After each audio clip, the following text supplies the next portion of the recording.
Perfectionism is myth.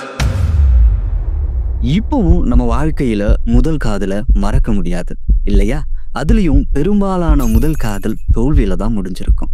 அதை நினைச்சு இன்னைக்கும் வருத்தப்படுவோம். ச்சே, சொல்லி இருக்கலாமோ அப்படின்னு சொல்லதான் நினைப்போம். ஆனா இன்னைக்கு வேணாம், அவங்க அண்ணனோட இருக்கா, இன்னைக்கு நல்ல சட்டையா போடல, நாளைக்கு சொல்லலாம், இன்னைக்கு அவ சிகப்பு ட்ரெஸ் போட்டுட்டு வந்திருக்கா, சோ வேணாம் அப்படின்னு நம்ம பயத்துக்கு புதுசு புதுசா பேர் வச்சு அந்த சூழ்நிலையில இருந்து விலகி நம்ம காதலை தோல்வியை நோக்கி தள்ளுவோம். இந்த தோல்விக்கு காரணம் வெளிப்படையா பயம் அப்படின்னு தெரிஞ்சாலும் உங்களுக்கு தெரியாத இன்னொரு காரணமும் இருக்கு. அதுதான் பர்ஃபெக்ஷனிசம். எஸ், இன்னும் சொல்ல போனா அந்த பயத்துக்கு காரணமே இந்த பர்ஃபெக்ஷனிசம் தான். ஏன்னா நம்ம கரெக்டா இருப்போமா? நாம கொஞ்சம் குண்டா இருக்கோம், அவ ஃப்ரெண்டை விட நாம கொஞ்சம் குள்ளமா இருக்கோம், ஒல்லியா இருக்கேனே அப்படின்னு எது நாமளோ அதை மறந்து பர்ஃபெக்டா இருக்கணும் அப்படின்னு நினைச்சு நினைச்சியே எத்தனை பேர் முதல் காதலை தவற விட்டுருக்கீங்க. உங்களுக்கு ஒன்று சொல்லவா?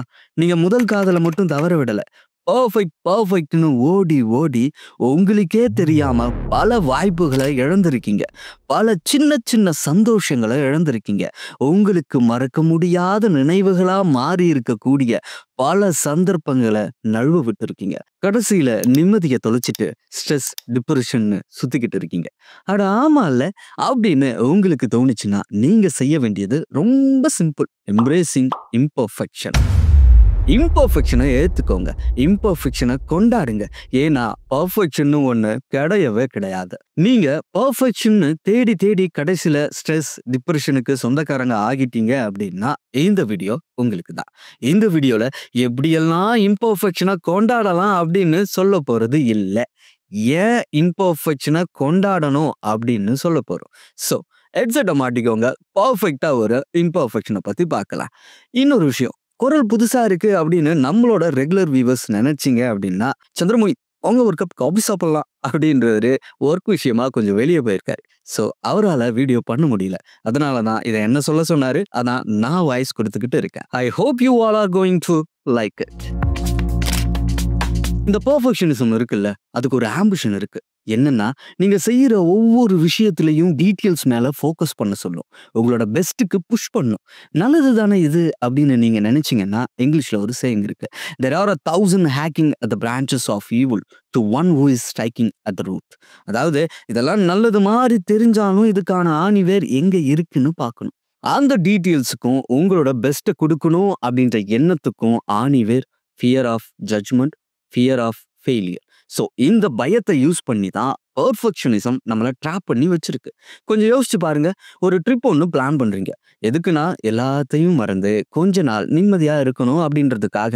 ஆனா எங்க போகணும், எங்க டைம் ஸ்பெண்ட் பண்ணணும், நமக்கு எது பெஸ்டா இருக்கும் அப்படின்னு ரொம்ப யோசிச்சு முடிவெடுத்த பிறகுதான் உங்களுக்கு தெரியும் அந்த ப்ராசஸ்ல இருந்த சந்தோஷத்தை கவனிக்க தவறிட்டீங்க அப்படின்னு. பெஸ்ட் பெஸ்ட்னு நேரத்தை செலவழிச்சிட்டீங்க அப்படின்னு நிம்மதியா இருக்க நினைச்சு பிளான் பண்ண ட்ரிப் இப்போ உங்களுக்கு ஒரு பெரிய தலைவலியா மாறி இருக்கும். அதனாலதான் சொல்றேன், பர்ஃபெக்ஷனிசம் என்பது ஒரு மாயவலை. ஒரு சிலரை நமக்கு பிடிக்கும், அதுக்கு காரணமே இம்பர்ஃபெக்ஷன் தான். நம்ம ஃப்ரெண்டோட வித்தியாசமான சிரிப்பு, கொலீக்ஸ் டெய்லியும் 5 மினிட்ஸ் லேட்டா வர்றது, லேட்டா வந்து அதை சமாளிக்க தெரியாம சமாளிக்கிறது, இந்த மாதிரியான விஷயங்கள் தான் உண்மை.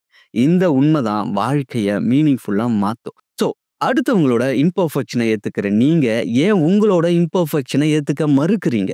ஒன்ஸ் நீங்க இம்பர்ஃபெக்ஷனை ஏத்துக்க ஆரம்பிச்சிட்டீங்க அப்படின்னா லைஃப் லைட் ஆகும், புது புது விஷயங்களை முயற்சி செய்வீங்க, ஃபைனலி பர்ஃபெக்ட் அப்படின்ற ட்ராப்ல இருந்து வெளியே வந்து உங்களை நீங்களே ரசிக்க ஆரம்பிச்சுடுவீங்க. இதனால உங்க செல்ஃப் லவ் அதிகமாகும், கான்ஃபிடன்ஸ் அதிகமாகும். அட போங்க, லைஃபே உங்களுக்கு பிடிச்ச மாதிரி மாறுங்க. அதுதான் பியூட்டி ஆஃப் இம்பர்ஃபெக்ஷன். செம்மல்ல? இம்பர்ஃபெக்ஷன் வந்து மேக்ஸ் அஸ் ரிலேட்டபிள். யாருமே பர்ஃபெக்ட் இல்லை அப்படின்னு தெரியும் போது தான் கனெக்ஷன்ஸ் உருவாக்குது. கொஞ்சம் யோசிச்சு பாருங்க, ஒருத்தவங்க உணர்வு ரீதியாகவோ இல்லை உடல் ரீதியாகவோ அவங்க சந்திச்ச பிரச்சனைகளை உங்ககிட்ட சொல்லும்போது தான் அவங்க நம்ம கிட்ட இன்னும் அதிகமாக கனெக்ட் ஆகுறாங்க, ட்ரஸ்ட் அதிகமாகுது அப்படின்னு அர்த்தம். இதுதான் பவர் ஆஃப் இம்பர்ஃபெக்ஷன். இந்த சூப்பர் பவர் உங்களுக்கு வேணாமா? அதை ஏன் ஏத்துக்க மறுக்கிறீங்க? லைஃபை ஏன் காம்ப்ளிகேட் பண்ணிக்கிறீங்க? எல்லாருமே மனுஷங்க தான். மனுஷங்களோட உணர்ச்சிகளையும் உணர்வுகளையும் பர்ஃபெக்ட் கிடையாது. இதை உணருங்க, வாழ்க்கை ரொம்ப ரொம்ப ரொம்ப அழகாகும். இப்போ நீங்க கேட்கலாம், எப்படி இம்பர்ஃபெக்ஷனை எம்ப்ரேஸ் பண்றது அப்படின்னு. அதுக்கு ஒரு சில விஷயங்கள் சொல்றேன்.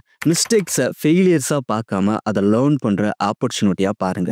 ஏன்னா ஐ அம் அ மிஸ்டேக் அப்படின்றதுக்கும் ஐ மேட் அ மிஸ்டேக் அப்படின்றதுக்கும் நிறைய வித்தியாசம் இருக்கு. அதே மாதிரி இது பர்ஃபெக்டா வரல அப்படின்னா நான் இதை செய்யவே மாட்டேன் அப்படின்னு உறுதிமொழி எடுத்துக்கிட்டு கடைசி வரைக்கும் ஒரு விஷயத்த செய்யாம இருக்கிறதுக்கு பதிலா இது பர்ஃபெக்டா வரல அப்படின்னாலும் பரவாயில்ல, இதை நான் செய்வேன். ஏன்னா பர்ஃபெக்டை நினைச்சு ஒரு விஷயத்த செய்யாம இருக்கிறதுக்கு பதிலா அது செய்யறது எவ்வளவோ பெட்டர். அது இம்பர்ஃபெக்ஷனா இருந்தாலும் பரவாயில்ல. அப்புறம் பர்ஃபெக்ஷன் மேல ஃபோக்கஸ் பண்ணாதீங்க. அதுக்கு பதிலா ப்ராக்ரஸ் மேல ஃபோக்கஸ் பண்ணுங்க.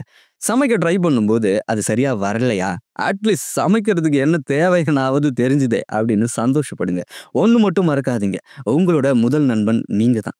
எப்படி நண்பன் பண்ற சின்ன சின்ன தப்ப பெருசா எடுத்துக்காம மறந்து கடந்து போறீங்களோ, அது மாதிரி நீங்க பண்ற சின்ன சின்ன மிஸ்டேக்ஸையும் மன்னிச்சு மறந்து போங்க.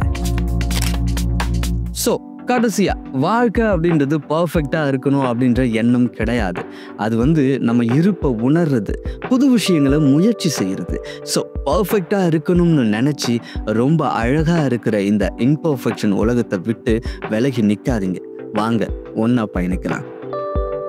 ஓகே, இன்னைக்கு நான் என்கிட்ட இருக்கிற ஒரு இம்பர்ஃபெக்ஷன் விஷயத்தை எம்ப்ரேஸ் பண்ண போறேன் அப்படின்னா அந்த விஷயம் என்ன அப்படின்றத கமெண்ட்ல சொல்லிட்டு போங்க. வீடியோ பிடிச்சிருந்தா மறக்காம லைக் பண்ணுங்க. லைஃப் அன்பிளாக்டு தமிழ் சேனலை சப்ஸ்கிரைப் பண்ண மறக்கவே மறக்காதீங்க. Bye bye.